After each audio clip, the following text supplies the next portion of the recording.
त्याचं काय चाललं तुम्ही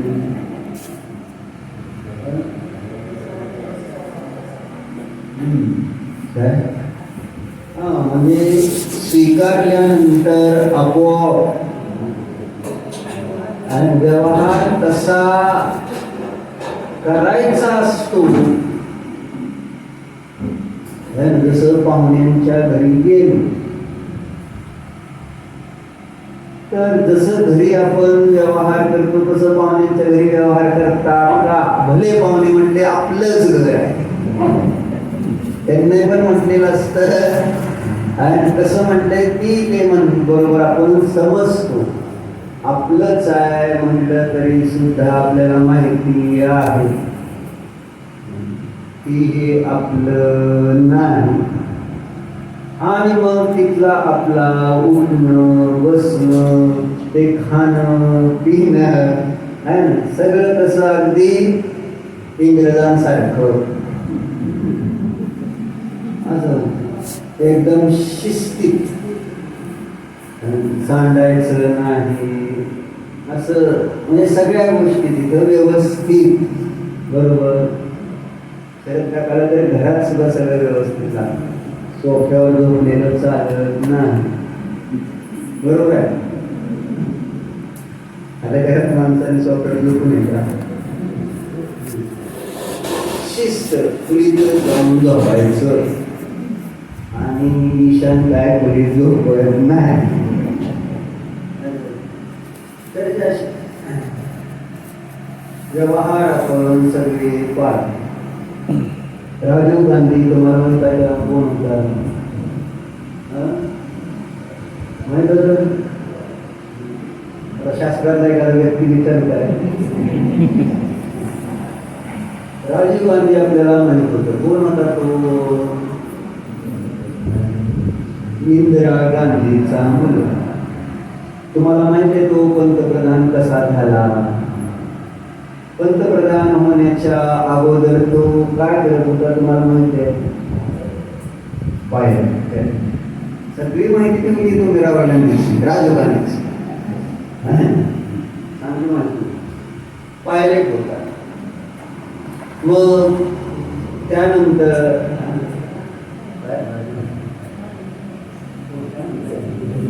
पायलट होता असं आम्ही ऐकलो. असू द्या, काय त्याला अडचण. मग योग असा आला. काय योग आला? रक्षक भक्षक बनले.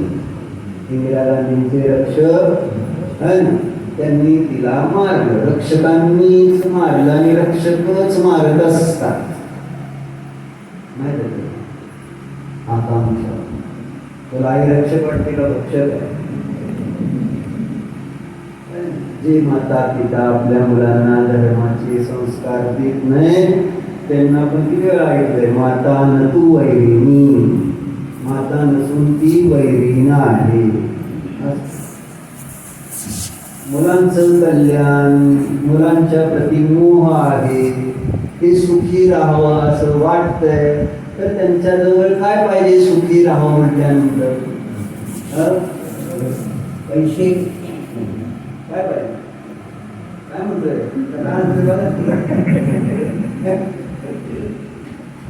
मग तू पैसे कमवतोय का घराला कमवतोय?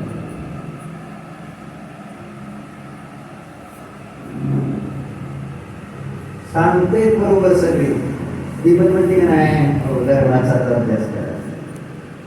आता हे पण म्हटलं काय मुलांसाठी काय करायचं तर धर्माचा संचय केला पाहिजे.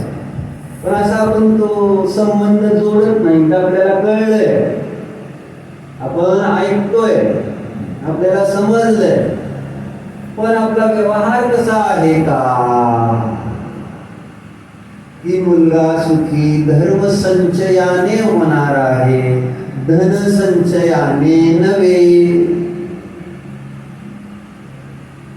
सगळं बरोबर सांगतो आम्ही इथं.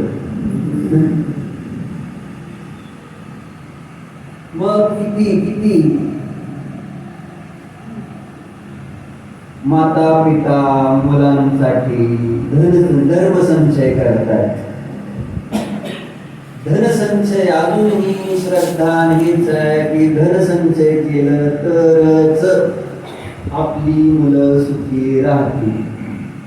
कारण धनसंचयाने काय होतंय, विषय भोगाचं सुख मिळतं.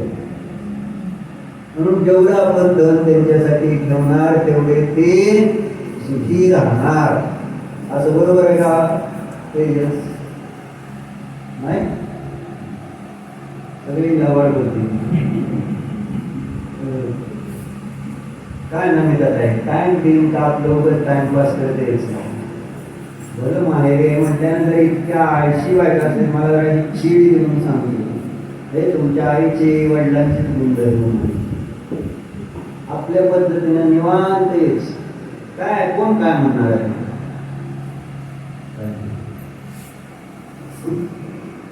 काय बोलायचं नाही, बोलतात येत नाही तर काय करायचं. तुमची माझी अवस्था सारखी. काय बोलायचं काय? तुम्हाला तर बोलता पण येत नसेल, मी बोलतो पण ऐकतो.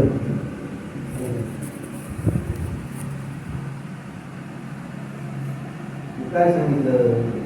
धनसंचय महत्वाचा नाही, धर्मसंचय मुलांना. कारण धर्म म्हणजे पुण्य आणि जे सुख मिळतं ते पुण्याने मिळत असतं. म्हणून तुम्ही त्यांच्यासाठी जेवढा धर्म ठेवून जाताल. काय ठेवून जायला पाहिजे? राहू. काय ठेवून जायला पाहिजे? आपण काय ठेवून जायला पाहिजे? कुठला धर्म कशाला म्हणायचा? धर्म काय आहे, तो संचय कसा करता येतो, केला जातो. धनसंचयाचे दुकान कोणती आहे, मार्ग कोणते आहे, उपाय कोणते? देवपूजा, गुरुपास्ती, स्वाध्याय, संयम, तप, दान, सप्तव्यसनाचा त्याग आदी जे काही आहे तत्वव्रती अनुव्रताला ग्रहण करणं, हे त्या ठिकाणी साधे सोपे धर्म संचय हे उपाय आहे. धनसंचय आलेलंच आहे भगवान त्याच्यात. आणि धनसंचयाचा पण तोच उपाय असं तिथं पद्मनंदी पंचविंशतिकेमध्ये ऋषभनाथ भगवंतांची स्तुती करताना काय आपले पद्मनंदी आचार्य काय म्हणले बघा, हे तुम्ही वाचा सगळं काय सांगितलं जातंय आणि मग त्यानुसार विचार करा ना, असं मला म्हणायचं. म्हणजे काय होईल?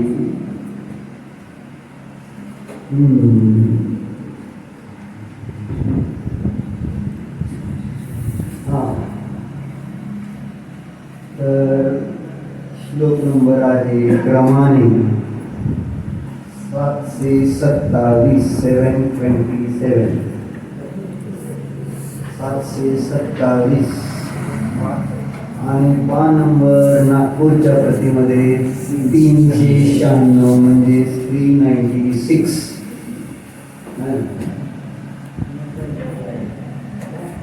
आणि क्रमाने जर बघितलं तर 13वा अधिकार आहे, त्याच्यामध्ये 46 नंबरचा श्लोक आहे. इथं शीर्षक लिहिलेलं आहे या श्लोकाचं, प्रभु के चरण कमलों को नमस्कार करने वाले लक्ष्मीपति क्यों? अरे राहुल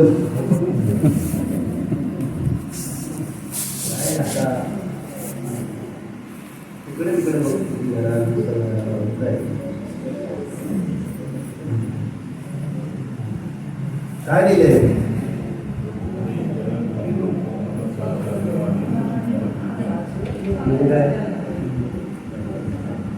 कोण लक्ष्मीपती असं तिथं सांगते. कोण?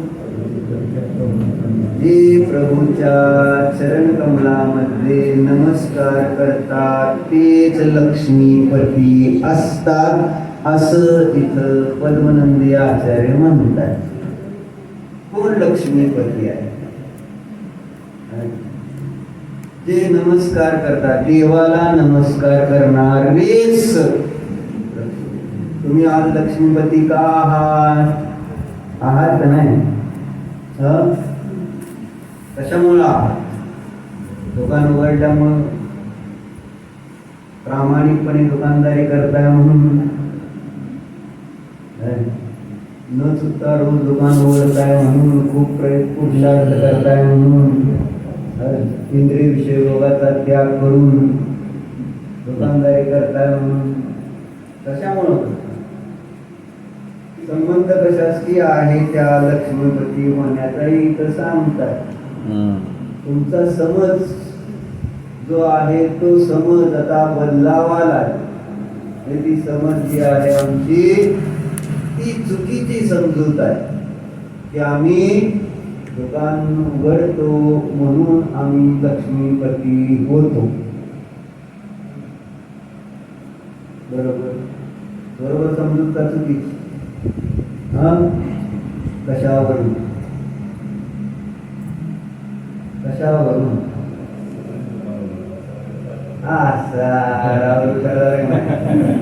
सगळे दुकान उघडतात परंतु सगळ्याच दुकान चालत नाही. आणि तुमच्या घरात जन्माला आलेली लेकरं त्यांनी तर दुकानदारीच केली नाही असं समजा जन्मल्यावर, पण तरी सुद्धा सगळं सुख त्यांच्या चरणाजवळ आहे. त्याचं कारण त्यांनी मागच्या जन्मात जिनेंद्र देवाच्या चरणामध्ये स्वतःला समर्पित केलं होतं, म्हणून ते अशा घरात जन्माला आले की जिथं जन्मतःच त्यांना सगळ्या बाहेरच्या सुख सोयी उपलब्ध झाल्या. काय केलं त्यांनी या जन्मामध्ये? केवळ त्यांनी जन्म घेतलाय. आणि इथंच का घेतला? आपल्या घरात का घेतला? कुठेही येऊ शकला असता तो जीव जन्म, पण तुमच्याच घरात का जन्मला? सरळ गणित अशी सोडवा. ही गणित सोडवल्याशिवाय, ही गोडी सोडवल्याशिवाय आपले भ्रम दूर होणार नाही. आणि भ्रम दूर नाही होणार तर आपला संसार, आपलं दुःख हे सगळं संपणार नाहीच. कसंही करून हे श्रद्धान करायचं. आणि म्हणून याचा अध्ययन, वाचन, मनन केल्यामुळं याचं श्रद्धान क्रमाक्रमाने बसू लागतं. म्हणून ऐकायचं, काही झालं तरी ऐकायचं, वाचायचं. काल 3 गोष्टी सांगितल्या ना, एकापेक्षा एक 3 गोष्टी दुर्लभ सांगितल्या होत्या. प्रफुल्ल कोणत्या 3 गोष्टी सांगितल्या सांग? थांबा. प्रफुल्ल ज्याचं नाव आहे तो सांगेल. आत्म्याचं ज्ञान, त्याचं अनुभव आणि विषयाबद्दल विरक्ती. आत्म्याला जाणणं, आत्म्याला अनुभवणं काय फरक आहे? तर ठीक आहे. तर आत्म्याला जाणा, आत्म्याची भावना करा आणि विषयापासून कोणी कोणी वाचलं सांगा? कितव्या नंबरचे त्या गाथा आहेत?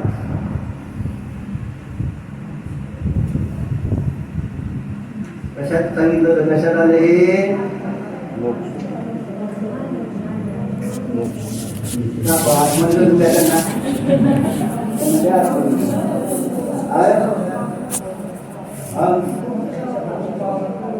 मग आता तुम्ही वाचलं असेल तर तुम्हाला शंका आली असती का? नाही, तुम्हाला शंका आहे म्हणजे वाचलेलं नाही. बहुतेक तुम्ही मोक्ष प्रॉब्लेम सांगितलं असं वाटत.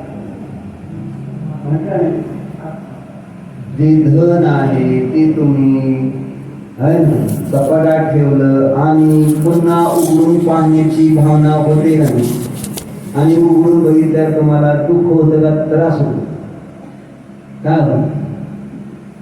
म्हणजे जेवढ्या वेळा तुम्ही ते ठेवलेलं धन बघसाल तर तुम्हाला पुन्हा पुन्हा ते धन बघताना आनंदच होतो. तुमचे दागिने तुम्ही तिथं कार्यक्रम करता ते दाखवायचे.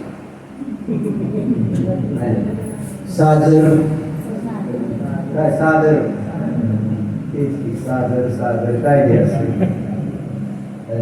कार्यक्रम असतो म्हणजे ते बघायला आवडतं सगळ्याला, यात काय शंका आहे का? असं आवड. मग मला अजून जिनवानी हेच धन आहे असं भासित होत नाही आणि म्हणून ते पाहण्याची भावना होत नाही. खरं धन कोणतं आहे? काल परवापासून मला डॉक्टर रोज जेवायला नेते पटवाडा आणि ते एकच गोष्ट परत परत सांगताय. कोणती गोष्ट सांगताय? ज्ञान ही सब कुछ है, ज्ञानच सर्व काही आहे असं सांगतात. जे काय आपल्याला चांगलं वाईट आणि विचार, जे काय सुख दुःख जे अनुभवाला येते ते सगळं त्याचं कारण जर बघितलं, वर्णितीने पण पुन्हा पुन्हा त्याच दृष्टिकोनातून वर्णन केलंय. सगळं आमच्या विचारावर म्हणजे ज्ञानावर अवलंबून आहे. आमचे जसे विचार, जिसकी जैसी सोच असं म्हटलं जातं, तसा ज्याचा विचार त्यानुसार त्याला सुख आणि दुःखाचा अनुभव येत असतो. बरोबर. जसा विचार करणार तसं त्याचा सुख आणि दुःखाचा अनुभव येणार.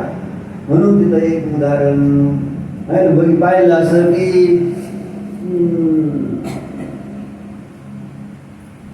एक वडील आहे ना ऑफिस मधनं घरी उशिरा येतात आणि उशिरा आल्यानंतर त्याची बायको आहे ना म्हणजे त्या पतीची पत्नी आल्यानंतर एकदम चिडते, रागावते.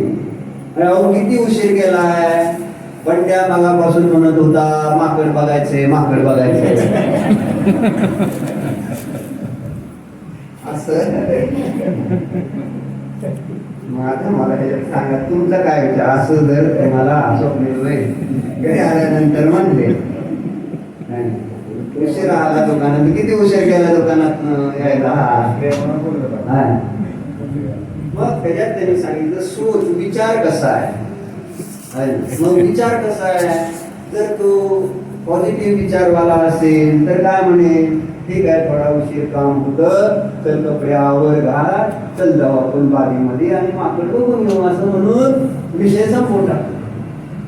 पण वाक्य कसं जुळवलं? किती उशीर केलाय? पंड्या म्हणतोय माकड बघायचंय माकड म्हणजे अर्थ काय झाला? त्याने समजला, समजा त्याने विचार केला मला माकड म्हणतोय, मला माकड म्हणली. मग बायको काय म्हणते, त्यात म्हणायचं काय आहे? म्हणायला कशाला पाहिजे असं. म्हणजे विचार, जसा विचार तसं त्या जीवाला सुख आणि दुःखाचं अनुभव होत असतं. पण आमचं ज्ञान कसं आहे त्याच्यावर सगळं काही डिपेंड असतं, अवलंबून आहे आमच्या ज्ञानावर. कशावर विषय निघाला आपला? शास्त्र. शास्त्र हे धन आहे ना, ज्ञान हेच धन आहे. हे जोपर्यंत भासित होणार नाही आणि तोपर्यंत जड धनामधली बुद्धी जी आहे ती नष्ट होणार नाही. त्याच्यामध्ये असलेलं जे आपलेपण, कर्तापण, माझेपण, भोक्तापणा, हे जे जे धनाबद्दलच्या विपरीत कल्पना आहेत, शरीराबद्दलच्या विपरीत कल्पना आहेत, त्या नष्ट होणार नाही. तुम्हाला आम्हाला पुन्हा पुन्हा हेच विचारात घ्यावा लागेल. प्रदीप काका पाहिजे तेव्हा शेत आहे, पाहिजे तेव्हा घरी बसताय, तुमची मर्जी. बरोबर आहे ना? पुढे गेलता गावाला गेलता काय नव्हता? मला म्हणते नाही आलो. तुमचं काय म्हणणं आहे? बरोबर आहे. नाही आलो काय करता? बरोबर आहे. तुम्ही असं म्हटलं तर आम्ही येणारच नाही. काय करता बघा, हे सगळे आपल्या डोक्यात फीड आहे ना, बॅक ऑफ द माइंड मध्ये. जास्त काय जर गोंधळ मी घातला इथं तर उद्या येतात काय शास्त्राला? आणि अपमान तुमचा केला, तुम्हाला अपशब्द बोललो, जाऊ दे, ह्यांच्या शास्त्राला नाही जायचं आपल्याला. तुम्हाला फक्त मी जास्त त्रास देत नाही म्हणून तुम्ही शास्त्राला येताय करत नाही. जर मी त्रास द्यायला लागलो, बघा ज्याच्याकडे धन आवडीचं आहे त्याकडनं धन काढून घ्यायला लागलो तर काय होईल, है ना? ते उद्यापासून शास्त्र नको म्हटलं. ज्याला असंयम प्रिय आहे त्याला संयम द्यायला लागलो तर काय म्हणत नको. तसंच झालं ना एक काळ असा. कोण महाराजांकडे जायलाच तयार नाही, अम्मांकडे जायला तयार नाही, कारण तिथे गेल्यावर नियम देते असं होतच. आणि असं संयम कोणालाही प्रिय नव्हता ना, नसतो.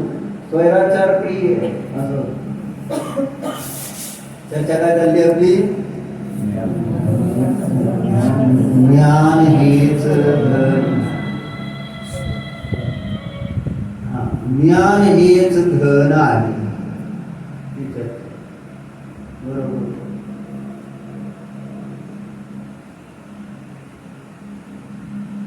कशाला सांगतो?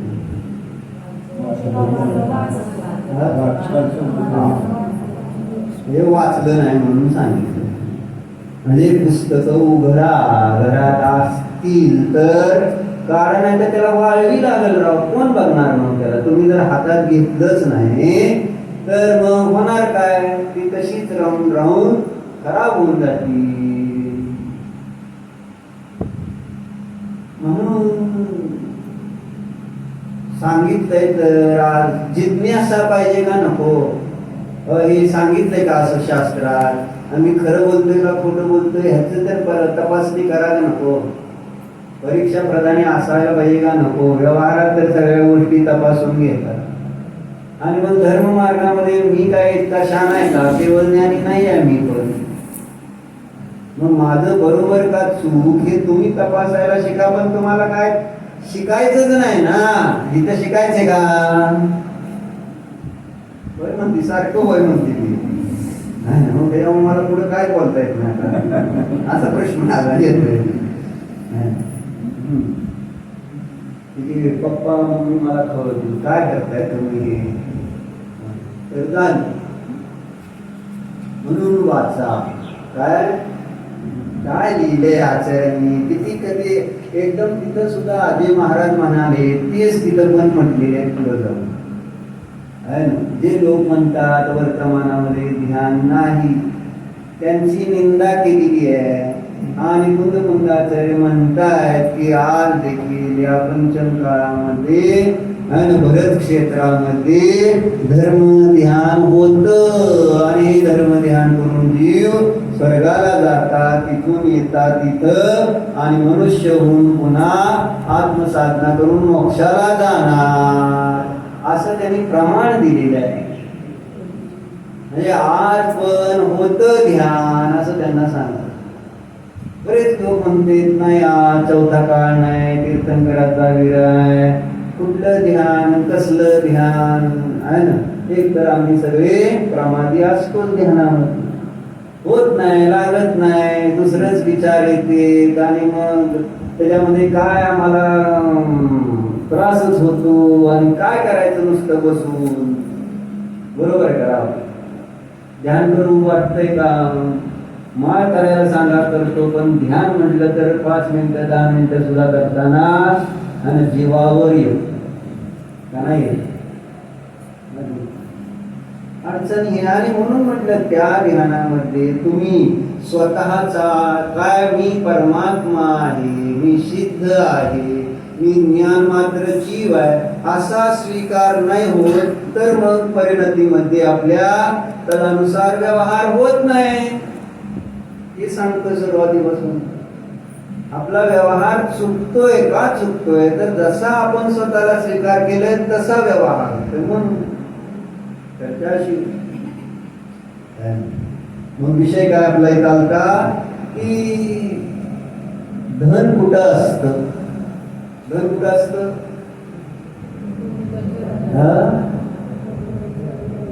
कुठं असतं? तिथं दिले घ्यावं. भगवंतांच्या चरणामध्येच धन आहे. काय? भगवंतांचे चरण फोडू नका, नाहीतर ती उकळून काढतात तुम्ही. त्यांच्या चरणात धन आहे म्हटल्यानंतर बुद्धी चरणात धन आहे त्याचा अर्थ कळतोय. असं होत अज्ञान. काय लिहिलं बघा, अलियम कमले कमला कमले तुरविंद सावसई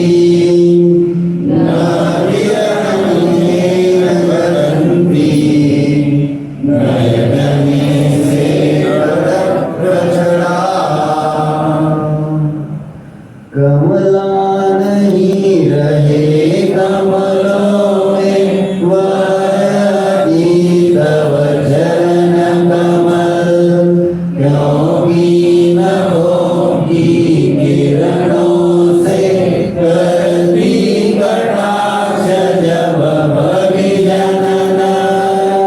फार सुंदर पद्धतीने सांगितलं, किती छान सांगितलं बघा.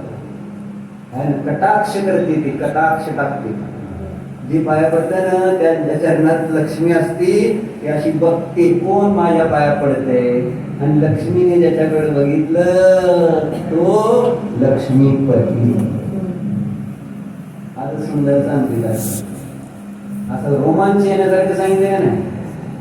कटाक्ष काही शब्द वापरले त्यांनी, आणि नयजने से कडक छडा, कटाक्ष छटा. कोण? ही लक्ष्मी कटाक्ष टाकते, तसली लक्ष्मी तसली. असं बघा, हे दिनेश, लक्ष्मी कमल में रहती है यह बात सर्वथा असत्य है. दुकानात लक्ष्मीचं चित्र लावता नाही तुम्ही, कमळावर उभारलेली असं नाही ना, तुमच्या समोरच असतं. आणि आता हातात मुलं पडत असतं, असं काहीतरी असतं ना लक्ष्मीचं चित्र.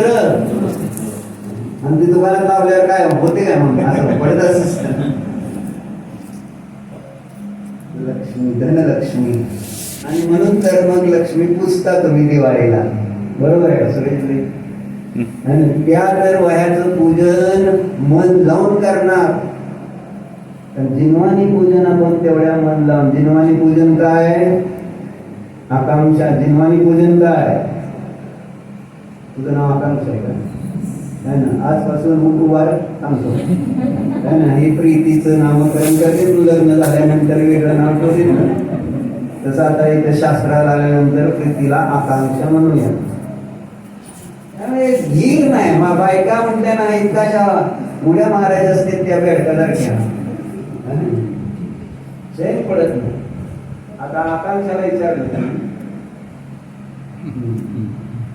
काय सांगितलं आकांक्षा,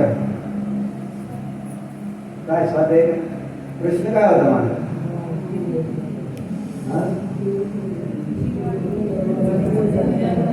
जिनवानी पूजन म्हणजे काय असा प्रश्न होता. जिनवानी पूजन कशाला म्हणायचं? आर्यन थांबा, आर्यन कोण आहे? इकडे पुरुष बोलतील का बघा बरं. पुरुष एक तर बोलत नाही, येत नाही का? मला असं वाटतंय सगळ्याला तुमच्याकडे जास्त हा, पण बोलणार नाही, त्यांना माहिती आहे. पुरुष नाहीतरी स्वभावाने कमीच बोलतात. तर आर्यन काय म्हणला? मी प्रश्न काय विचारला? आणि पूजन कशाला? हा, कशाला म्हणायचं? तर त्याचा काय कुशल भाई काय म्हणायचं? कशाला म्हणायचं पूजन? जिनवानी पूजन कशाला म्हणायचं?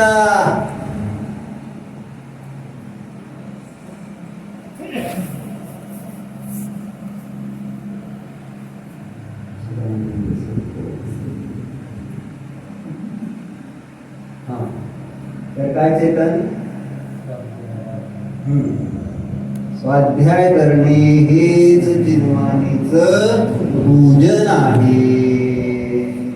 शास्त्र ठेवून तिथं समोर अष्टद्रव्याने पूजा केली आणि हे व्यवहाराने आहे, पण खरं पूजन आणि त्याचं वाचन, मनन, चिंतन, धारण या त्या ठिकाणी गोष्टी त्या जिनवानीचं पूजन म्हटल्या जातात, जे आपण करत नाही.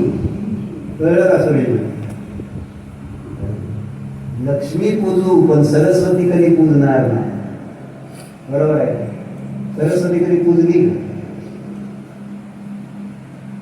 लक्ष्मी पाहिजे, लक्ष्मी. हेच तर चाललंय. आणि हे सांगते तिथं, हे दिनेश, लक्ष्मी कमल में रहती है ना. यह बात सर्वथा सत्य है. आलियम पहिलंच आहे ना शब्द.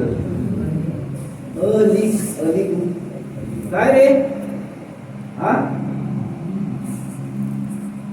इथून बसतो, बाकी काय नाही. बरं नाही, पाठ बीट टाकून येते का? गुंडेवार का कारंडे कोण असेल त्याला नाही दुखत असेल खरं खरं सांग. काय काय करायचं? तर पुढं माझं भिंतीला तुम्ही जरा खेळ लावून ठेवा. जाणार नाही बाकी काय. मग काय म्हणले? अलीक शब्द वापरला. अलीक, आलियम आहे का नाही? आलियम कमले कमला आहे ना. लक्ष्मी कमळामध्ये राहते हे वचन खोट आहे. कळलं का? यह बात सर्वथा सत्य है, क्योंकि वह तो आपके चरण कमलों में रहती है. कुठं राहते ती? भगवंतांच्या चरण कमलामध्ये ती लक्ष्मी निवास करते. काय आत्मनुशासनाचं मंगलाचरण तसंच आहे की, लक्ष्मी निवास विलयम विलीन विलयम विधाय विवीरम, असं मंगलाचरणच आहे. पहिला लक्ष्मीचा निवास कुठं हे सांगतो. तुझ्या चरण आहे, भगवंतांच्या चरण कमळामध्ये लक्ष्मी आहे. आणि तुम्हाला कुठं दिसते? तुम्हाला कुठं दिसते? प्रबंध कुठं दिसते? गिरायकाच्या खिशात नाही तर सांग कुठं दिसते? काल 3 वाजता जेवला वाटतं का? परवा 3 वाजता जेवला नाही, चालतंय का? आणि इथं विधानाला म्हटलं तर म्हणताय भूक लागती, लवकर सोडा. आणि 3 पर्यंत दुकानदारी करते माणूस. गडी नसला तरी आपदून स्वतः उठून करते. गडी नव्हता नाही, सगळं मला माहिती.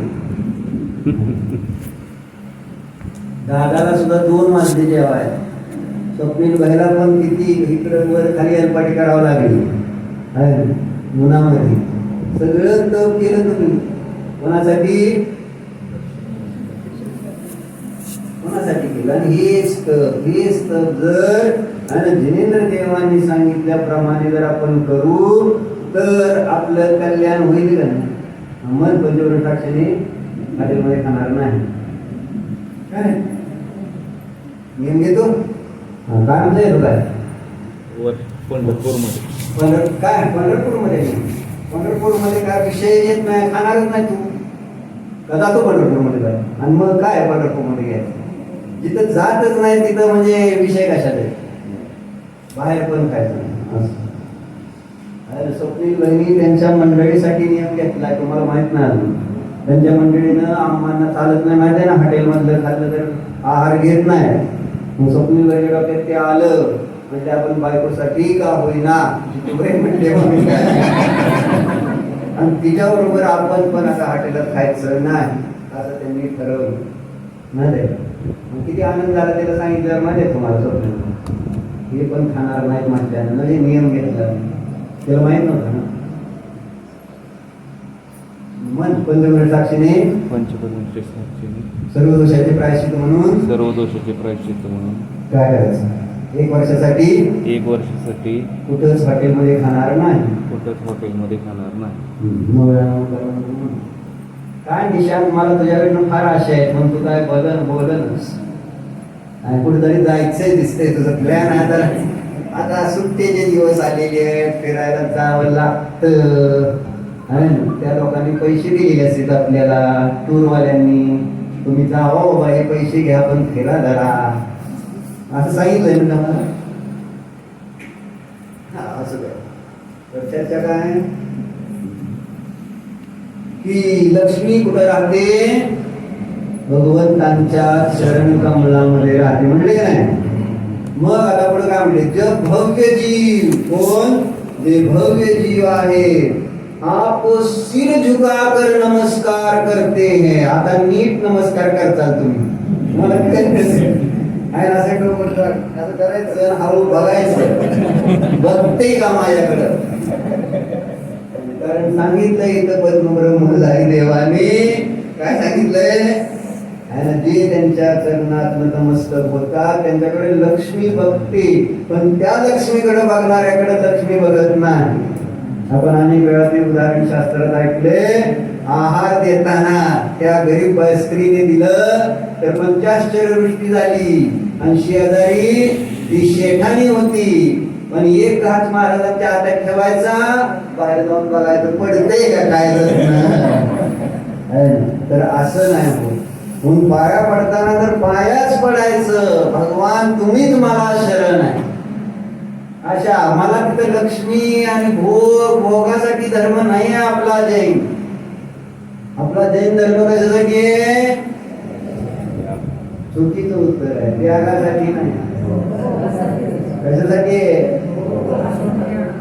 कर्मक्षयासाठी आहे. धम्मम कर्म खय निमित्तम नदुभोग निमित्तम. हे लक्षात राहू दे. धर्म उलट दिलं.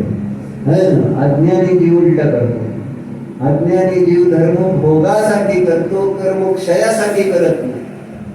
जिनधर्म त्याचं एकच नियम आहे, या जीवाला परिपूर्ण सुख, आणि ते परिपूर्ण सुख कर्माच्या क्षयात प्राप्त होत. आणि म्हणून धर्म त्याचं कार्य काय तर कर्माचा क्षय. दुःख खो कम्म खो है ना. ही भावना रोज त्या ठिकाणी पाहिली जाते. माझ्या कर्माचा क्षय हो. कर्माच्या क्षयासाठी धर्म आहे, भोगासाठी नव्हे. भोग तर हे त्याच्याबरोबर मिळणार बाय प्रोडक्ट आहे. त्याच्यासाठी करणाऱ्याला उत्तम भोग प्राप्त होत नाही. भोगासाठी धर्म करणार. पण कर्मक्षयासाठी धर्म करणाऱ्याला तीर्थंकर, चक्रवर्ती, बलराम आदी है ना अशा महापदांची प्राप्ती होऊनच ते मोक्षाला जाते. चमत्कार लक्षात घ्या. गरीब कोणी मोक्षाला जात नाही म्हणून पैसे मिळवतात.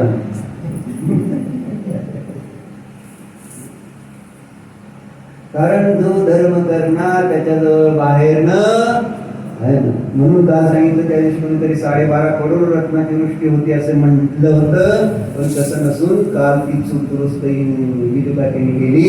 विजूकाकी म्हणते 3.5 करोड रत्न रोज वृष्टी होते. जेव्हा तीर्थंकर बालक गर्भात यायचे त्याच्या अगोदर 6 महिने आणि गर्भात आल्यानंतर 9 महिने. हे कशाचं फळ आहे? धर्म. म्हणून इथं सांगतो कि आपको सिर झुकाकर नमस्कार करते हैं तो आपके नख किरण के बहाने, आणि तुमच्या नखातून निघालेले किरण आहे त्याच्या निमित्तात ती लक्ष्मी जणू काय कटाक्ष पाद प्रतीत होता है. लक्ष्मी का लक्ष्मीचा तो कटाक्ष जणू काय त्याला त्या आशीर्वाद रूपाने पाहिलं त्याच्याकडं. म्हणून भावार्थामध्ये काय दिलं? यहाँ ग्रंथकार उत्प्रेक्षा करते कि हे भगवान आपके नखों की किरणें वास्तव में नख किरण नहीं है, वे तो आपके चरणों में विराजमान लक्ष्मी अर्थात शोभा के कटाक्ष पाद है. क्योंकि जो पुरुष भक्ति पूर्वक आपके चरण कमलों को नमस्कार करता है उनके ऊपर मुग्ध होकर लक्ष्मी कटाक्षपात करती है. अर्थात जो पुरुष आपके चरण कमलों को सिर झुकाकर नमस्कार करता है उनको लक्ष्मी की प्राप्ति होती है. वे लक्ष्मीवान बन जाते हैं, लक्ष्मी पति बन जाते हैं.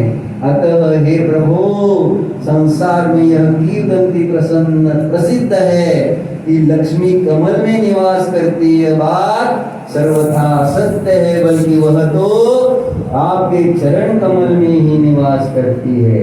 अन्यथा आपके चरणों में झुकने वाले भव्य जीव लक्ष्मीवान कैसे हो सकते हैं?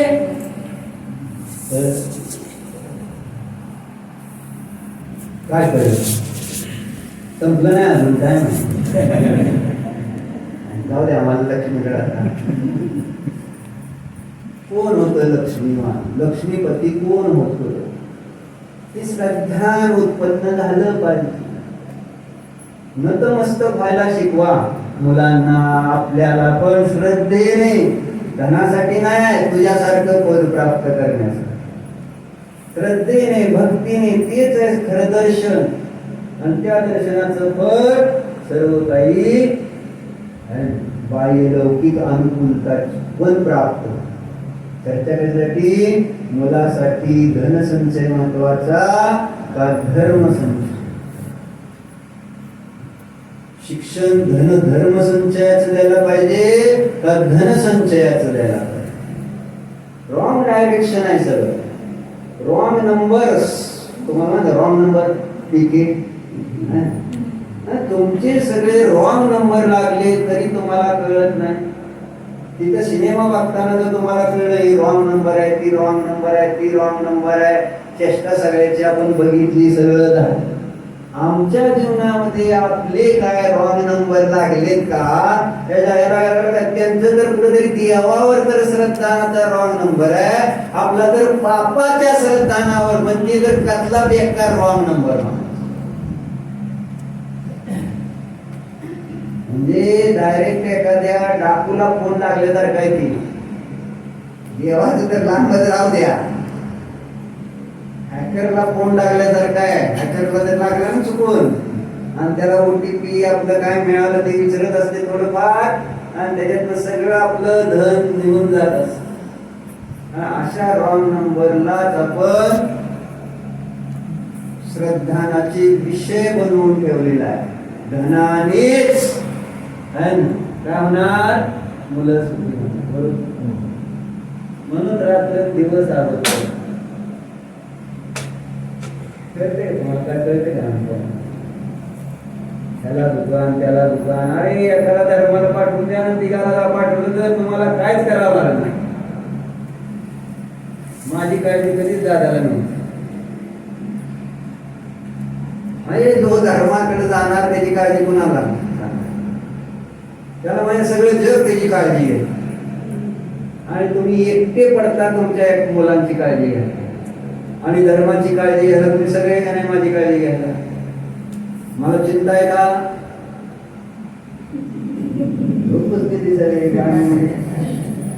तुम्ही कसंही करा, मी निशंक श्रद्धा ठेवली तुमच्यावर, आणि शंकारहित श्रद्धा प्रवृत्ती होते, त्यावेळेस तुम्हाला थोडा त्रास झाला तरी मला काय टेन्शन घ्यायचं काम नाही.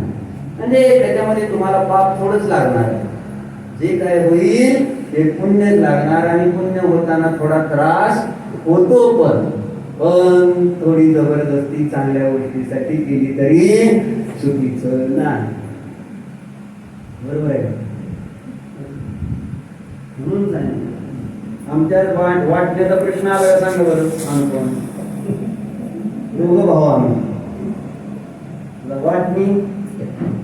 वाटणीचा विषय काय? सगळं त्याच तात्पर्य. म्हणजे धर्माकडे जर आपला मुलगा गेला तर आपल्याला किती शांती राहील, आणि आपली मुलं धर्म मार्गामध्ये नाही तर आपल्याला किती त्रास आहे. पप्पाचा त्रास कमी करायचा का?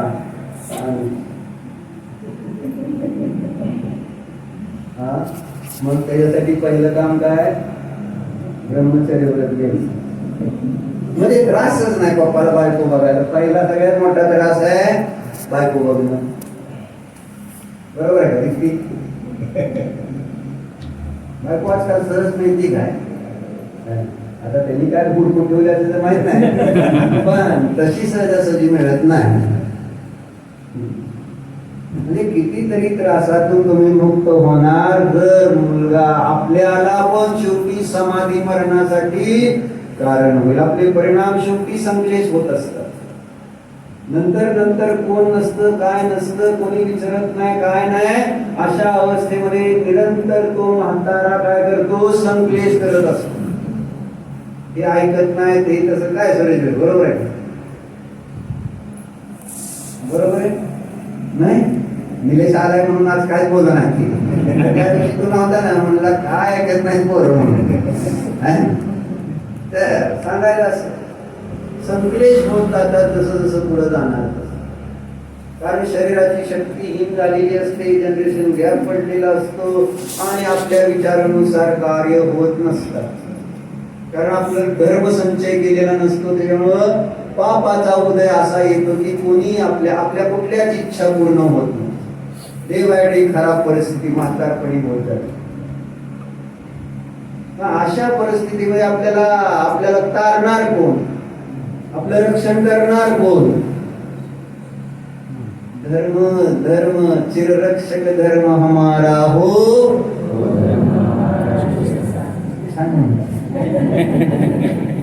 धर्म हमारा मोकळ्यातच होय, मोकळ्यातच है ना. म्हणजे आजकाल जर सिक्युरिटी गार्ड ठेवायचे तर पैसे द्यावे लागतील आणि इथं धर्म फुकट तुमची रक्षा करायला तयार आहे. पण तो दरवाजा ठेवून उभारला की तुम्ही आहे ना त्याला हाकलता. जसं एखादं भिकारी आला दरवाजा तर तुम्ही त्याला हाकलून लावता. त्या टाईप मध्ये धर्म समोर आपली रक्षा करायला धर्म समोर आला, बाजूला व्हा, बाजूला. माझी रक्षा तू नाही, माझी रक्षा कोण करणार? ही अडचण आहे. म्हणून श्रद्धा बदलावी लागली, विचार बदलावे लागतील तर श्रद्धा बदलेल आणि आचार बदलून जाईल. परत त्याच्यासाठी कष्ट वाटणार नाही.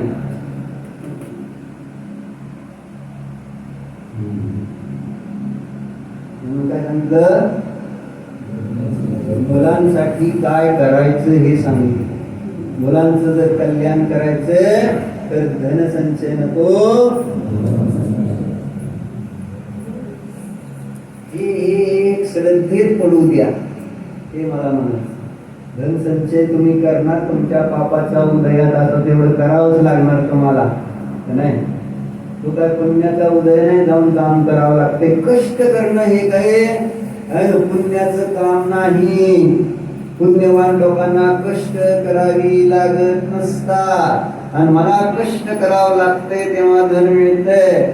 तसं हमाल मजूर त्यांना कष्ट करावं लागतं तेव्हा धन येतंय. ते पुण्यवान का पापी?